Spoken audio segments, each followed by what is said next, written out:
Olá, seja muito bem-vindo a este vídeo. Meu nome é Matheus Araújo e nessa oportunidade farei uma resolução de exercício do livro Dante, do ano de 2004.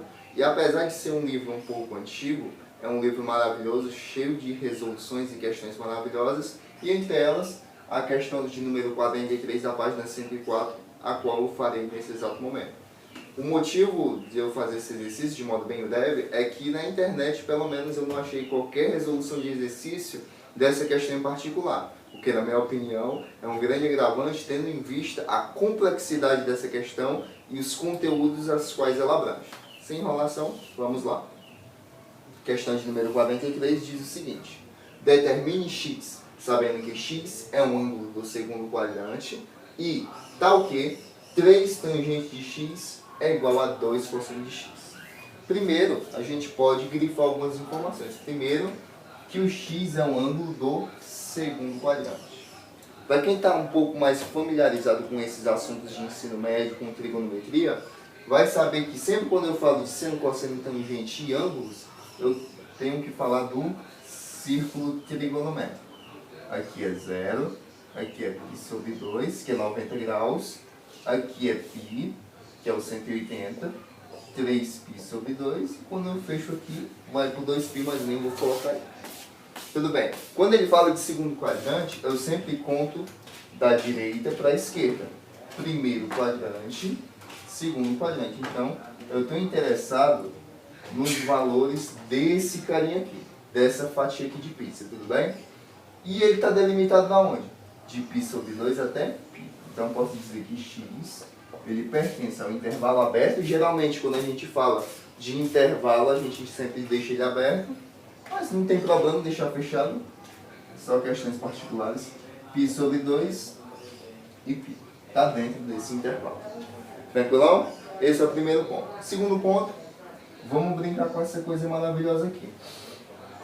3 tangente de x igual a 2 cosseno de x. Como você é muito inteligente, já está um pouco mais acostumado com isso, sempre que você vê uma igualdade que tem tangente, cosseno, tangente, seno, ou o que quer que seja, a gente desmembra essa tangente. Você vai lembrar que tangente é seno sobre cosseno, perfeito. Que é igual a esse 2 cosseno de x. Beleza? Por enquanto, nenhuma novidade aqui. Aqui a gente pode fazer essa brincadeira, ó, multiplica cruzado. Então aqui vai ficar 3 seno de x, por quê? 3 seno de x vezes o 1 que está embaixo é ele próprio, igual. Cosseno de x vezes 2 cosseno de x, repete a constante, bases iguais, repara que aqui tem cosseno de x e cosseno de x, repete a base e são os expoentes. Isso, cosseno ao quadrado de x. Por enquanto, tranquilão? Matheus, acabou aí, né? Porque não tem mais o que fazer. Aqui é cena, aqui é cosseno em tal quadrado. Pensa comigo. Eu vou anotar bem aqui.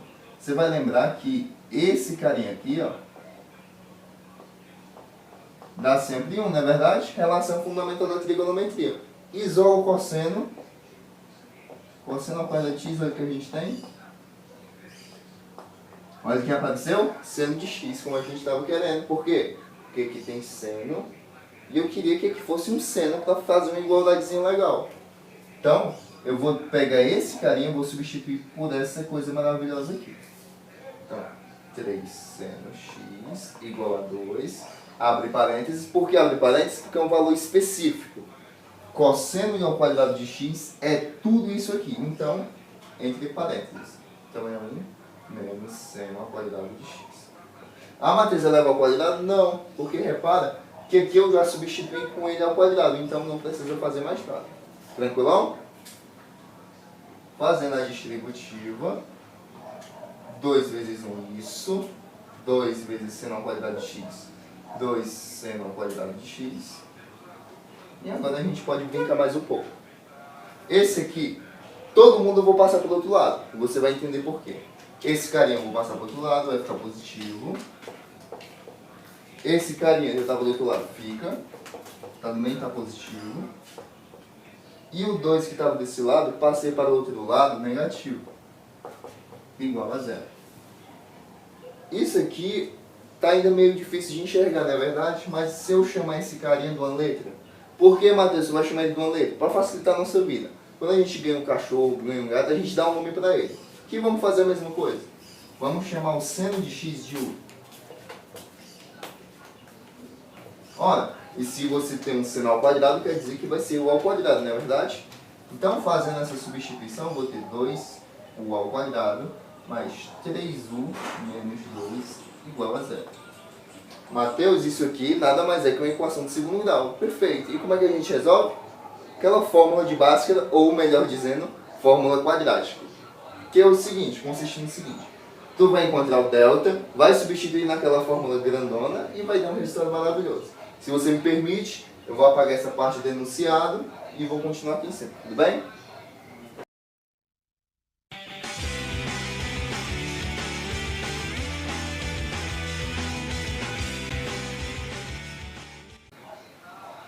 Esse aqui, coeficiente 2, coeficiente 3. Mateus, que é coeficiente? São os números que acompanham as letras. Quem está acompanhando o ao quadrado é o 2, quem está acompanhando o U sozinho é o 3, e quem não tem letra é o C, que é o menos 2. Olha o delta, olha que lindo. B ao quadrado menos 4AC. B ao quadrado é quem? 3 elevado ao quadrado menos 4 vezes o A, que é 2, vezes o C, que é menos 2. 3 ao quadrado é 3 vezes 3, não vai 16 não, por favor. Menos com mais dá menos, menos com menos dá mais. 4 vezes 2 dá 8, 8 vezes 2 de cabeça, bem, somando 25. Olha que lindo. Mateus, o que faz agora? Corre de desespero? Não. Você vai lembrar da fórmula do x. No nosso caso é o u. É menos b, mais ou menos, raiz quadrada de delta sobre 2a. Eita, Matheus, o negócio aqui é grande. Sim, mas como eu disse, é algo maravilhoso. Vamos lá seguindo. Pois bem. Menos o b. A gente sabe que o b é 3. Ora, menos o b é menos 3. Mais ou menos, raiz quadrada. O delta é o nosso triângulo. E é o quê? 25 pela nossa fórmula. Tá lá o bichão. Sobre 2 vezes o a. Isso, 2 vezes 2. Porque o nosso a, olha aqui embaixo, é o número 2. Bem, eita, Matheus, menos 3, mais ou menos. Raiz quadrada de 25. Qual o número que multiplicado por ele mesmo dá 25? Isso, é o próprio 5. Show demais. 2 vezes 2, 4. E olha só que interessante, esse mais ou menos você vai entender agora. O mais ou menos quer dizer que você vai usar o mais e depois vai usar o menos. O 1, que é a nossa primeira possibilidade. Considerando positivo, menos 3 mais 5 sobre 4. Você é muito inteligente e sabe que se está devendo R$3 e paga 5, vai ganhar um troco de 2 e aqui embaixo 4. Ora, isso aqui dá para simplificar 1 sobre 2. Perfeito. Vou fazer uma barrinha aqui. O 2, ah, Matheus, entendi, tu vai usar agora o negativo. Se tu usou mais, agora usa o menos. Igual, menos 3 com menos 5 está devendo R$3. Compra fiado 5, isso, vai ficar devendo 8. Só que tem um detalhe, menos com mais dá menos. E 8 dividido por 4 dá para dividir tranquilamente, que é menos 2. Agora olha que raciocínio interessante. Vou pegar aqui o azul. O U1 deu 1 sobre 2. Agora olha para o segundo quadrante. Faz sentido, o seno é tudo isso aqui. O seno são os valores possíveis da nossa função trigonométrica. Então ele vai de menos 1 a 1. E repara que faz sentido o nosso U1 ser 1 sobre 2, porque está aqui, a metade bem aqui. Ok. Agora o menos 2 não faz sentido. Menos 2 estaria bem aqui, ó.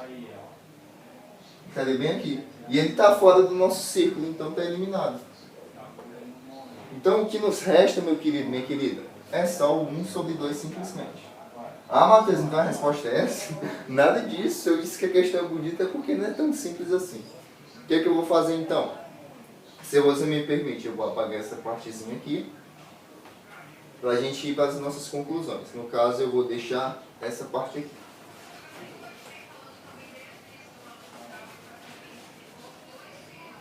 A gente sabe que o nosso U é 1 sobre 2. Mas quem era o nosso U antes? Era seno de x. Vou copiar aqui. Nosso U era seno de x. Ou ainda eu posso dizer que seno de x é igual a U, não é verdade? Já que tanto faz a ordem. Só que o U é o nosso 1 sobre 2. Você, como é muito inteligente, vai lembrar daquela musiquinha meio chatinha, 1, 2, 3, 3, 2, 1, tudo sobre 2, mas na verdade, vamos resumir aqui a ópera, que eu não sei cantar, como você já percebeu aí. Seno de 1 sobre 2 é o seno de quanto? É o seno, é mais ou menos bem aqui. Senos de 30 graus. Ou ainda, π sobre 6, não é verdade? Tranquilão? Só que tem um detalhe interessante por trás. Porque eu não estou interessado nos carinhos que estão aqui. É do outro lado. Então projeta para lá. Assim simples, Matheus? Sim. E olha que interessante. Esse pedaço é o mesmo que esse pedaço, já que foi projetado, é um espelho. Então eu posso dizer o seguinte, isso aqui é π, então eu posso dizer o seguinte, que esse ponto é π menos, porque ó, ele não chegou até aqui, faltou um pedaço, se faltou, retira. Você, como é muito inteligente, 6 vezes π dá 6π menos π dá 5π sobre 6. Olha que lindo. Qual a nossa conclusão? Ora, se o seno de x é 1/2 e a gente sabe que no segundo quadrante é 5π sobre 6, que é esse ângulo equivalente, minha conclusão é que o x é esse ângulo. Só que tem um detalhe. Se eu desse uma volta, não seria o mesmo ângulo? Se eu desse 2 voltas, não seria esse ângulo? Se eu desse 1, 2, 3, 4, um monte de voltas, não seria o mesmo ângulo? E você sabe que para me dar uma volta é 360 graus, muito bem. Só que vamos ser mais formal, vamos botar aqui um uniformezinho, vamos botar aqui um terno maravilhoso. Você sabe que 360 graus nada mais é que 2π. No caso, π radiano, mas não vou colocar aí. Então, meu querido, então é esse ângulo mais, porque pode dar voltas, 2π. Só que como o número de voltas pode ser 1, pode ser 2, então eu vou colocar um K multiplicando. Por quê? Porque o K vai me garantir que vai ser 1, 2, 3, 4 voltas, ou ainda voltas negativas, por exemplo. Só que na prática não existe, né? Mas matematicamente falando sim. Por exemplo, minha volta é para cá, no sentido anti-horário, mas ela pode ser voltando assim. Então, posso definir que o K pertence aos inteiros dessa maneira. Confundi um pouco a cabeça assim, mas chegamos na resposta aí. Para a gente escrever mais formalmente, a gente pode escrever assim. Solução, abre essa chavezinha, x pertence aos reais, está o quê? X é igual a esse carinho que a gente descobriu, onde o K pertence aos inteiros. Maravilha? Mateus, tudo isso para encontrar isso? Sim. E olha só que interessante. A gente viu a definição de tangente, a gente viu as manipulações algébricas, a gente viu operações com frações, a gente viu fórmula quadrática, a gente viu aqui também até a parte de interpretação no nosso círculo trigonométrico, bem como a projeção dos ângulos, que a gente chama de ângulos côngruos, que são equivalentes. Tudo bem, meu querido? Com isso, encerra esse vídeo com essa resolução maravilhosa. Meus sinceros agradecimentos por sua visualização e por estar aqui comigo nesse exato momento. Forte abraço e até breve.